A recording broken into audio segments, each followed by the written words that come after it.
Hello, hello, Sir David the Bard. Yeah, it's still me.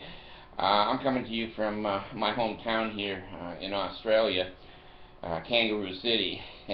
I've been running around all morning trying to catch the baby kangaroos in the house. It's a bitch. It's a bitch. When you got 4 or 5 kangaroos that are babies hopping in the house, I'm too old. I can't chase them like I used to be able to do.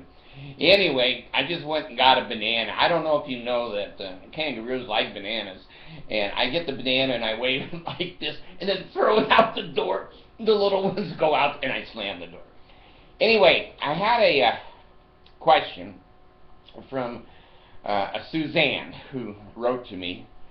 And it sounds legitimate, and so I'm going to give her some advice, and you get what you pay for on advice. This little gal sounds like she's very, very compassionate and a loving kind of a person. She's, I guess, fallen in love with a Filipino man, and the man has, 3 or 4 kids. And this little gal is pretty educated. I guess she's been in South Korea, and she wants to know what is it that she should be thinking about if she really wants to develop a full-on relationship with a Filipino man. Now, I have to be really careful here because I'm no guru. I'm only hearing her side of the story. I'm a trained counselor, and I never go until I hear both sides of the story. Here's what I can tell you about the Philippines that I know. 99% of the people there are in poverty, abject poverty, living in cardboard boxes and blankets for doors and windows, and it's a tough life there. Now, this man that you have described to me says that he's been married 2 times. Okay, now here's where I start to draw the line, and I did with Mercy. When I married Mercy from the Philippines, I sent her a picture. In those days I drove a Cadillac, and I had me standing in front of the Cadillac with that Cadillac emblem right there. And I wrote to her one day, just casually, and said, by the way, do you like my car? What kind of a car is it? She writes back and says, well, I don't know. It looks like a nice car. If that girl had said, oh, that's a Cadillac. I'd like to have a Rolls, but the Cadillac is good. Come and marry me. That would have been the end of me pursuing her. Was she honest? She was. And I tested that over and over because I had been warned that, when people are desperate and they're hungry, God, all of us will do anything to get out of that situation. And so to find a Filipino that doesn't ask for money is 1 in a million. Mercy never asked me for money. That impressed me. And I've been married to her now 8 years or something, and we're bringing her parents. Her parents have never asked for a dime. Now they have the whole world, the United States, at their fingertips because they were honest people. They were poor, but her father worked. He was a painter, and he continued to support that family. Now, when the Filipino lies to you, that's the very beginning of me wondering what else are they lying about. And are they putting on their best face to get to America? Anna, you're such a flake. I waited up half the night for you to call last night, you bozo. God dang. I am going to kick you to the curb. I have a Coke here, and I put a little vodka in it. No, it's just a Coke. Anyway, if they ask for money and they give you sad stories, I'm a little cautious. I'm not telling you not to go through. I'm not telling you not to pursue. But I am telling you this. Mercy never asked for money. Her parents have never asked for money. And now that she's in the United States and a citizen now, we have never sent the parents money. We've sent them maybe $100 or something at Christmas time. But we don't support her parents. And she told me before we were married, she doesn't believe in supporting her parents. And she will not be sending money to them every month like most Filipinos do and live poorly in the United States because they're supporting their extended family in the Philippines. Now here's where it made me real nervous when you said he's been married twice. Can't be. Can't be. You're only allowed to marry once in the Philippines. It's forever.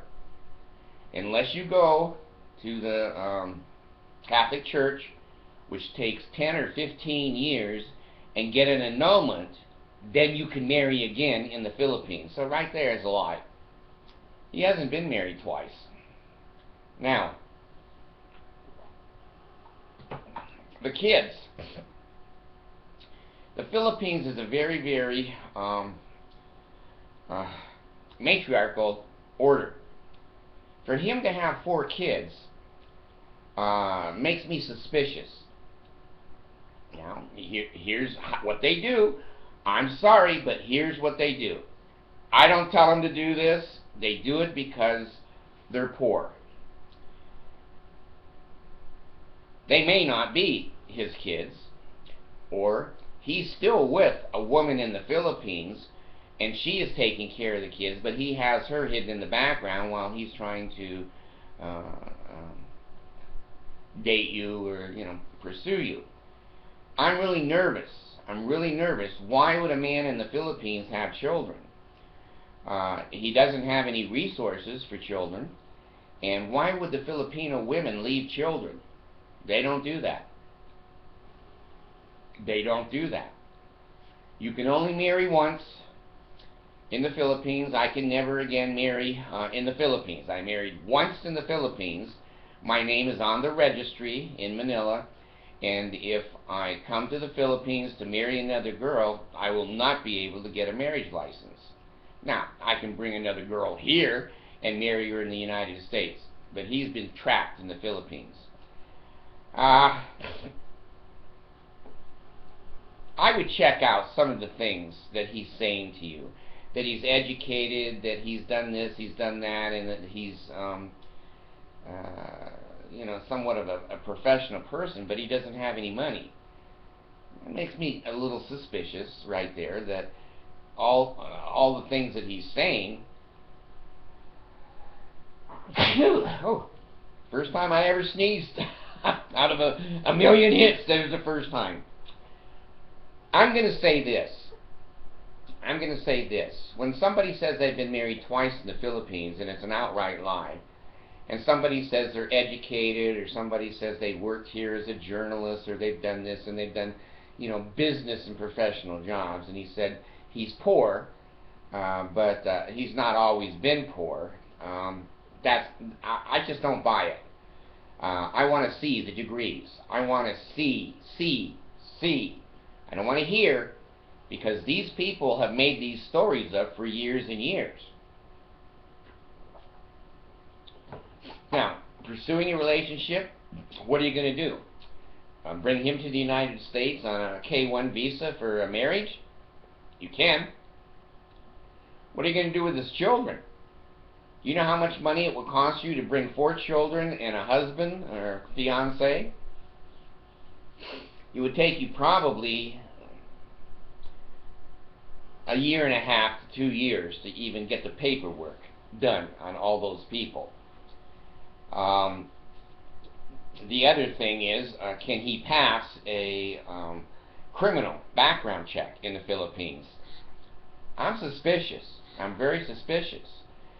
So a lot of people talk the talk as long as you're sending them money. Boy, they'll do anything. They're like morphodikes.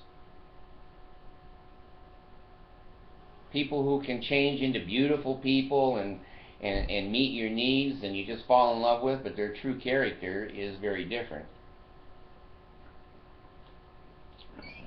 A man that promises to get a job reminds me of my son Steven, the drug addict. He has a different job every week, and he finds a way to get fired every time. There's a lot of difference between a man who wants to work and who can work and does work. There's a lot of men, not a lot, but there's some in the United States that give you a real sad story, and you know damn well they're just screwing with you. Oh, I have a headache. Oh, my back hurts. Oh, my fingers hurt. I can't work. I can't. You know. Is he one of those there? He's got big promises. I'll get a job. I'll do this. I'll do that. Suzanne, there's a lot of difference between someone saying something and someone following through. And you've got to look at the person. You've got to look at the person. When I said to Mercy, "Are you poor?" before I met her, before I went to the Philippines, she said to me, "We have no money, but we are not poor." We have no money, but we are not poor. Attitude. Mercy never asked me for a dime. All of her friends were asking Americans for money, and the girls will go to the internet cafes and pull their boob out and do a selfie on it and on their vagina, and they'll send it to the men in the United States. And if they do that, the men send them, you know, money, $25, $50. I don't know. I don't know, because I was just looking over there. Anyway, it's an unusual setup that you have an American woman. Oh, wait a minute. Maybe I think you said you were from the UK. But even the UK, to bring a Filipino man and his children here to start a family, boy, it's going to be one in a million. And this guy doesn't impress me to start with right now because he's lied. When people lie, I back off. I back off. Now, everything that they say, now I want to see with my own eyes. And is he hiding the wife or girlfriend while he's showing you the sad picture of all these little girls or boys he's got? I guess he's got 4 children. They're funny. They're funny people. Mercy, I'll just tell you this. Mercy was so poor that when she did her profile picture, she was sitting on a beautiful rock in the ocean with the waves and you know, the wind, and just a beautiful picture that attracted me. And in this little 2-piece bathing suit, and I thought, hey, you know, I'm interested. I'm going to keep going here. And after I married her 2 or 3 years later, I asked her, you know, where's that bathing suit? And she said, well, it wasn't a bathing suit. It was bra and panties. I couldn't afford a bathing suit. And I just, you know, even today when I say that, she has such pride as an individual human being. She has no money, but she's never poor. Well, I'm going to just say to you in summary here that I'd be real careful. I'd be real careful on this.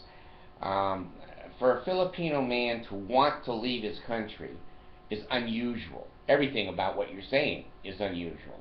To be married twice is impossible. That's a lie. It's against the law in the Philippines, and you can't get a second marriage license in a million years.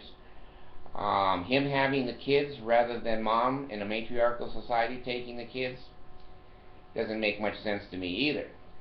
And why would these 2 other women not be interested in their own children? I didn't ever see a Filipino mom that was that way. They are extremely loving and caring for their children. And, you know, like a mother bear, will fight to the death for their child. So, it sounds like he's living in a squatter's camp. That makes me nervous. There are ways to make legitimate money in the Philippines. It's not big jobs. It's usually a little entrepreneur. They'll bake some bread and then sell it to the neighbors, or they'll repair motorcycle tires. And there's all kinds of little jobs he could be doing. But he's telling you he's had all these big jobs. and this big Filipino background. That's not true. It's just not true. I'm sorry. This guy, I'm going a little bit further now. I think he's a scam artist. And I think trying to get him passports and his kids' passports and visas into the United States or the United Kingdom or into Korea would be an absolute nightmare. And I think that I think you're going to be biting off more than you can chew. You seem like a very, very nice person, compassionate, loving, and able to be scammed. You seem like a person that sees only good in many, many things, and sometimes there's not good. Don't be what I've told you constantly about the Mormons. Don't listen to what they say. Watch what they do. That tells you whether their church is true or not. Watch what they do. Don't listen here, because they're going to tell you exactly what you want to hear. My experience in the Philippines is that those people are so poor and so hungry, they'll do anything. And honesty and integrity and decency really doesn't have a big place in the Philippines. You do what you have to do, because the only thing that is on your mind is getting rice for tomorrow. And if he's already asking a woman for money, that's against the principles of basically Western culture. Man is supposed to support the woman. I think you could have him as a friend. I think that you could ask him more hard questions. Ask for some validation of what he's saying to you. You said you're crazy about his kids and everything. Well, see, you're just a really, really kind person looking to help and to do a good thing. Nothing wrong with that. Just be careful. If my daughter was calling me, and I'm treating you like my daughter now, and said this was her situation, I'd tell her the exact same thing. You want to be in love, you may be infatuated, but once you go to the Philippines and you see his real life, and the best thing to do is to ask him, how'd you get married twice? In the Philippines, you're only allowed to be married once, and you've never been out of the Philippines. Their people are trapped. They're not allowed to leave the Philippines. It's pretty much like a communist country as far as movement around the world. You know, does he have a passport? Probably not. Probably doesn't have an address. Probably doesn't have a birth certificate. Probably doesn't have a driver's license. There's no paperwork. So I'm very, very suspicious, and I'm only cautioning you. I'm not saying don't do it. Just like I would tell my daughter. I have one daughter that married Alberto, and he was from Ecuador. And he was an illegal alien when she married him, a returned missionary. Both of them returned missionaries. And he has now become a citizen. He's now graduated with a bachelor's degree. He's now working on his master's degree. And he is the manager of Walmart and Kmart at different times. This guy's no bozo. So I'm telling you, it can be done. But for the thousands and thousands of relationships that go on, it's not likely. This guy is telling you the truth. And you're basing your love and your compassion on the truth. What if he doesn't have 4 kids? What if he just brings the kids in from the community and say, could you sit here in front of the camera, talk to Suzanne and pretend you're my kids? That's common. That's common there. Very, very common. So anyway, long story short, be careful. You know, if I was your Mormon bishop, I would say, you know, you need to wear your garments more, and you need to fast, and you need to pray 3 times a day. And if the Lord tells you he's the right guy, then go ahead and marry him. In 5 years you spend to get him over here, you find out he's a liar, he's a bozo, he's a cheat, and the kids were not his, and he's going to come up with all kinds of excuses. And the bishop is going to say, well, see, you weren't worthy enough. You didn't pray enough. You got a bozo. Don't depend on that. Depend upon your own heart, but also depend upon your mind. Depend upon your mind. Does this sound right? It's like me in the Mormon church. I wanted it to be true. Good Lord. I wanted the promises of the Mormon church. when I found out they weren't true, you know, it's suicide time.